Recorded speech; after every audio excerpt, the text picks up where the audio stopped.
పరమాత్మకు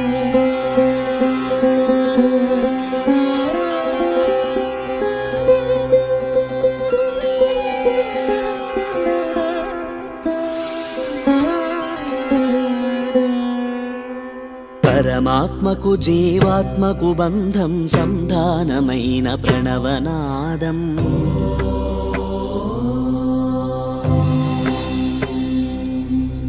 ప్రాకృత వీణియ పలికిన ధ్వానం పరవశమైన ప్రణవనాదం.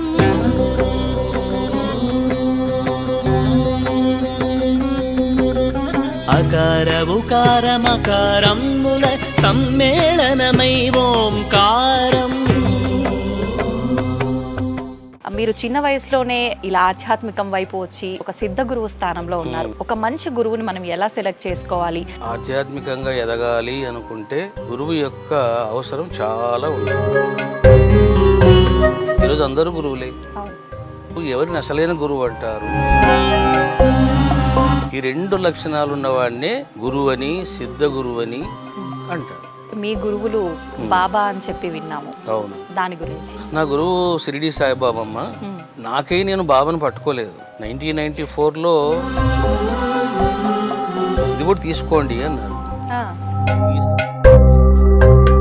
ఏదో తెలియని ఫీలింగ్. నేను మంచం మీద పడుకున్నాను. ఆ మంచం మీద నా దేహం ఉంది. వచ్చి ఆయన ఈ చిటికెన వేలతో నన్ను ఇలా టచ్ చేశాడు. ఆకాశంలోకి ఇద్దరం కలిసి వెళ్ళాం పైకి. చాలా దూరం వెళ్ళిన తర్వాత బాబా అదృశ్యమైపోయాడు. ఇప్పుడు బాబా బాబా అని గట్టిగా అరిచాను. అరిస్తే నేను మంచం మీదనే ఉన్నా. ఇంకా ఆ క్షణం నుంచి లైఫ్ మారిపోయింది. బాబా అసలు దేవుడు కాదని చెప్పి, ఒక ఫకీర్ అని చెప్పి రకరకాల విమర్శలు అయితే వింటూ ఉన్నాం. చూడమ్మా, ముస్లిం అన్న ముద్ర వేస్తున్నారు. అసలు బాబా ఆయన ముస్లిం అనే దానికి ప్రమాణం లేదు. సాయి అంటే ఏమిటి అంటే సర్వాతీత. ఇది ఎవరు కాదనలేని సత్యం. శ్రీరామనవమి రాబోతోంది. శ్రీరామనవమి అనగానే అసలు వాస్తవానికి ఆ నవమి తిథి యొక్క ప్రత్యేకత ఏంటి? ఆ రోజు మనం ఆచరించాల్సిన విధానాలు ఏంటి? వాస్తవంగా ఈ నవమి తిథి అనేది సంఖ్యాశాస్త్రం ప్రకారం నెంబర్ 9. అంటే ఆ రోజుకి ఈ నవమి తిథికి రామునికి సంబంధాలు ఉన్నాయి. ఇవన్నీ చదివానమ్మా నేను. ఇంకా చదివి ఊరుకు కాము కూర్చున్నా. ఎందుకు వచ్చిందని. అసలు ఎందుకు వచ్చింది ఈ ఆలోచన మీకు ఇక్కడ ఆలయం నిర్మించాలి అని చెప్పి? ఇదంతా కూడా దైవ సంకల్పం అమ్మా. ఏందయ్యా శివ, ఏం చేయాలి ఇక్కడ నేను? అప్పుడు శివుడు విజన్ ఇచ్చాడు నాకు. ఏమనంటే, నమస్కారం, వెల్కమ్ టు ఐ డ్రీమ్. ధర్మ మార్గం విత్ విజిత కార్యక్రమానికి స్వాగతం.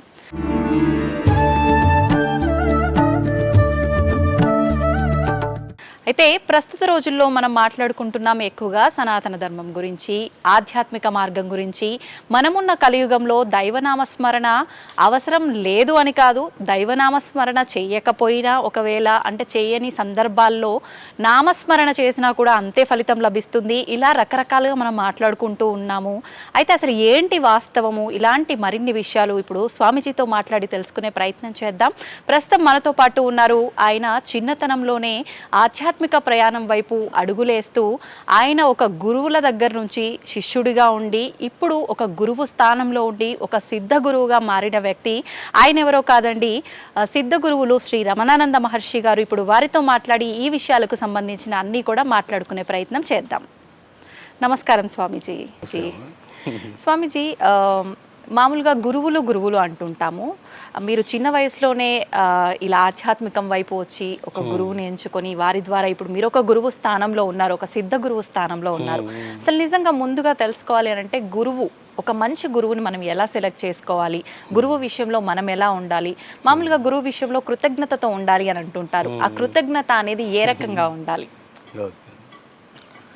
ఇది చాలా మంచి ప్రశ్న అమ్మా. మనము జీవితంలో ఆధ్యాత్మికంగా ఎదగాలి అనుకుంటే గురువు యొక్క అవసరం చాలా ఉంటుంది.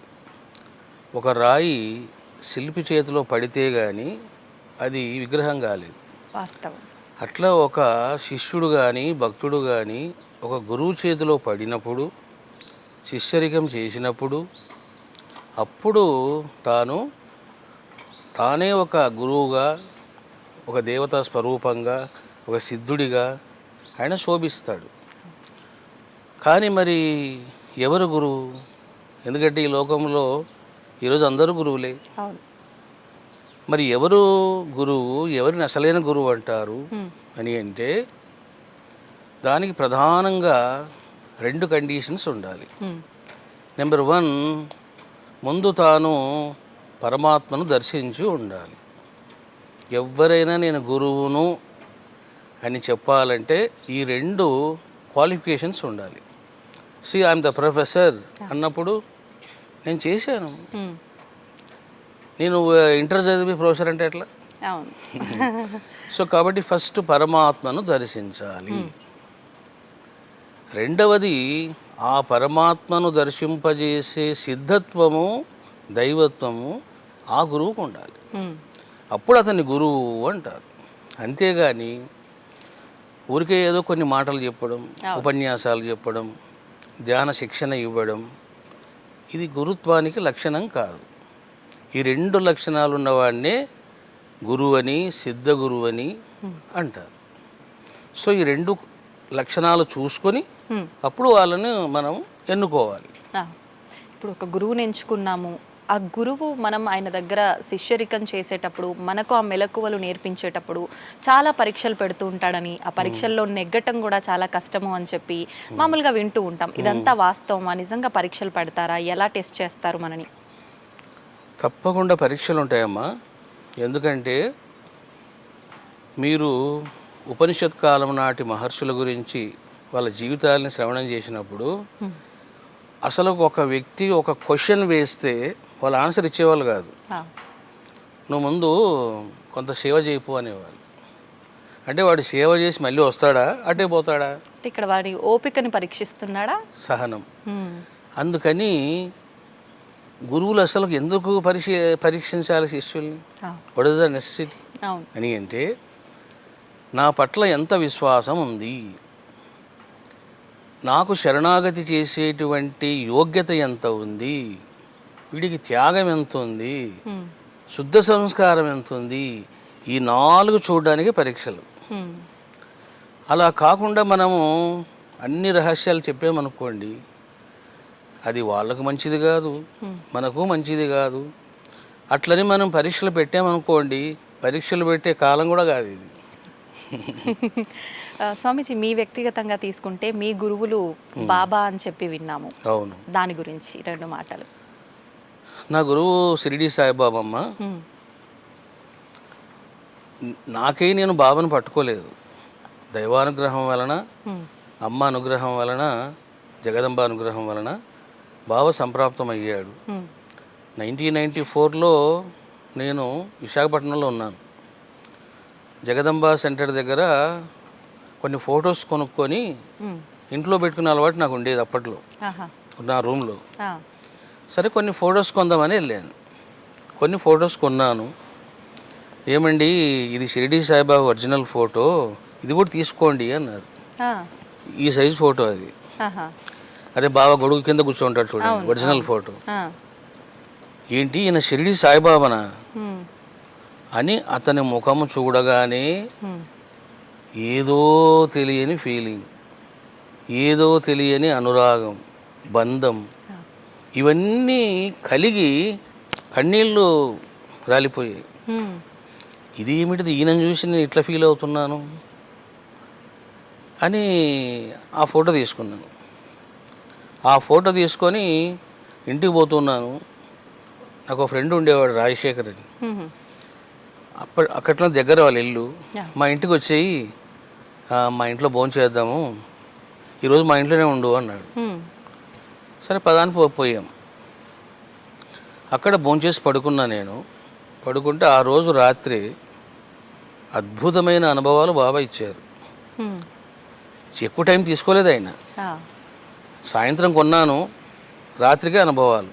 అంటే ఒక రెండేమైనా ఒకటి రెండో నేను మంచం మీద పడుకున్నాను, నా రూమ్ కనపడింది, అదే రూమ్, మంచం కనపడింది, ఆ మంచం మీద నా దేహం ఉంది. నేను బయటకు వచ్చి ఆ దేహాన్ని చూస్తున్నా. దేహాన్ని మీరే చూస్తున్నారు? నేను చూస్తున్నాను. దాన్ని యాస్ట్రల్ ట్రావెలింగ్ అంటారు. యాస్ట్రల్ ట్రావెల్ చేసేటప్పుడు ముందు బయటకు రావాల జీవాత్మ. అట్లా నా జీవాత్మ బయటకు వచ్చింది. నేను అలా పడుకొని ఉన్నాను. దానికి ముందు ఏం జరిగింది అంటే బాబా నడుచుకుంటూ నా దగ్గరికి వచ్చాడు. అదే డ్రెస్సులో ఉన్నాడు, అదే వయస్సు. వచ్చి ఆయన ఈ చిటికెన వేలతో నన్ను ఇలా టచ్ చేశాడు. అలా టచ్ చేయగానే నేను బయటకు వచ్చి ఆకాశంలోకి ఇద్దరం కలిసి వెళ్ళాం పైకి. చాలా దూరం వెళ్ళిన తర్వాత బాబా అదృశ్యమైపోయాడు. ఇప్పుడు బాబా బాబా అని గట్టిగా అరిచాను. అరిస్తే నేను మంచం మీదనే ఉన్నా.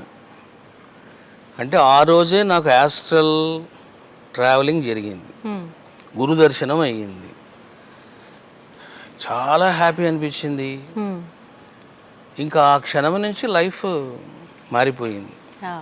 అంటే నాకున్న ఫైనాన్షియల్ ప్రాబ్లమ్స్ పోయినాయి. ఇంకా చాలా మంచి రోజులు వచ్చినాయి అనిపించింది. ఇంకా అక్కడి నుంచి మళ్ళీ నేను షిరిడీకి వెళ్ళి ఇంకా బాబాను ఆరాధించడం, గ్రంథాలు చదవడం, అప్పుడు అలా స్టార్ట్ చేశాను. ఇప్పుడు షిరిడి సాయిబాబాని ఒక గురువుగా భావించే వాళ్ళు ఉన్నారు, ఒక దేవుడిలా భావించే వాళ్ళు ఉన్నారు. ఆయనని దేవుడు అని నమ్మిన వాళ్ళకి నమ్మినంతగా ఎంతో మంచి జరిగి, ఇప్పుడు మీరు అన్నట్టుగా ఫైనాన్షియల్గా కానీ అన్ని రకాలుగా హెల్త్ వెల్త్ అన్ని రకాలుగా బాగా ఉన్న వాళ్ళు ఉన్నారు. కానీ ప్రస్తుతం చూసుకుంటే బాబా అసలు దేవుడు కాదని చెప్పి, ఒక ఫకీర్ అని చెప్పి రకరకాల విమర్శలు అయితే వింటూ ఉన్నాం.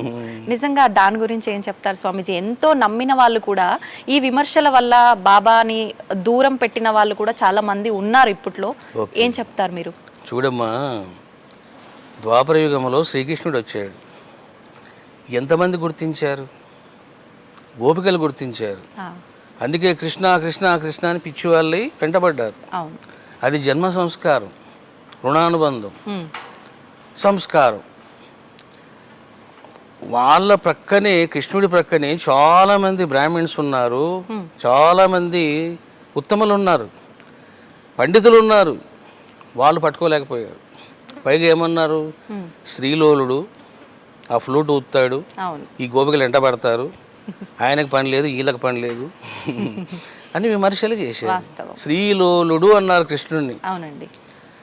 మరి అదేవిధంగా సాయిబాబాను అసలు ఎవరు అర్థం చేసుకుంటారు? దానికి వివేకం ఉండాలి, పుణ్యం ఉండాలి, శుద్ధ సంస్కారం ఉండాలి. ఇప్పుడు ఎవరైతే బాబాను విమర్శిస్తున్నారో అసలు వాళ్లకు బాబా సచ్చరిత్రలో ఒక అధ్యాయం కూడా వాళ్ళు చదివి ఉండరు. Number 1 point. నెంబర్ 2 పాయింట్ ఏంటంటే వాళ్ళు ముస్లిం అన్న ముద్ర వేస్తున్నారు. అసలు బాబా నేను ముస్లిము, బ్రాహ్మణులు అని చెప్పి నేను రీసెంట్ గానే విన్నాను. వాస్తవమా స్వామీజీ? అంటే అమ్మా, ఆయన ముస్లిం అనే దానికి ప్రమాణం లేదు. ఇప్పుడు ఏదైతే మనం బ్రాహ్మణ్ అని చెప్తున్నామో, కుల బ్రాహ్మిన్స్ అని, దానికి కూడా ప్రమాణం లేదు. కానీ ఆయన ఎట్లా బ్రాహ్మణుడో నేను చెప్తాను. వీళ్ళు ఒక ముద్ర వేశారు, అంటే ఆయన ముస్లిం అని. ఈ ముస్లిం అనే ముద్ర వేయడం వల్లనే ఒక మత ఛాదస్థానికి గురై ద్వేషభావంతో అత్త మీద కోపం దుత్త మీద చూపించినట్లు బాబా మీద చూపిస్తున్నారు. సాయి అంటే ఏమిటిది అంటే సర్వాతీత, నేనే శివుడను అని నిరూపించిన దైవం ఎవరైనా ఈ 4 యుగాల్లో ఉన్నారంటే సాయిబాబా మాత్రమే. సాయిబాబా మాత్రమే. ఎందుకంటే అమ్మా, భగవంతుడు సర్వవ్యాపి అనేది అందరూ చెప్పారు. ఆదిశంకరాచార్యులు చెప్పారు, వ్యాసుడు చెప్పారు, ఎంతోమంది గురువులు చెప్పారు.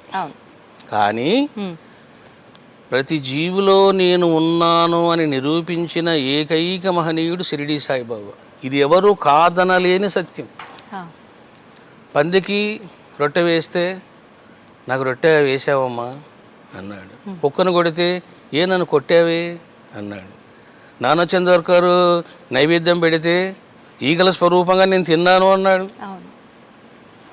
గుర్రాన్ని కొడితే అరే తుకారం క్యూరే హంకు మారా అన్నాడు. ఒక చెట్టును కొడితే కూడా ఒరే నన్ను ఎందుకు నరికేస్తున్నారు అన్నాడు. ఒక చెట్టును చూసావమ్మా. అంటే ఈ విధంగా సర్వవ్యాపకత్వమును చూపించి అహమేవ శివ అహమేవ విరాట్ పురుష అని నిరూపించిన మహాసిద్ధుడు ఎవరయ్య అంటే బాబా. అటువంటి బాబాను ముస్లిం అంటున్నారు. ఇప్పుడు శ్రీకృష్ణుడు ఎవరు? బ్రాహ్మణుడు కాదు కదా, యాదవుడు.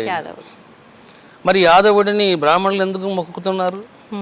అక్కడ కుల ప్రసక్తి కాదు, దైవత్వ ప్రసక్తి, సిద్ధత్వ ప్రసక్తి.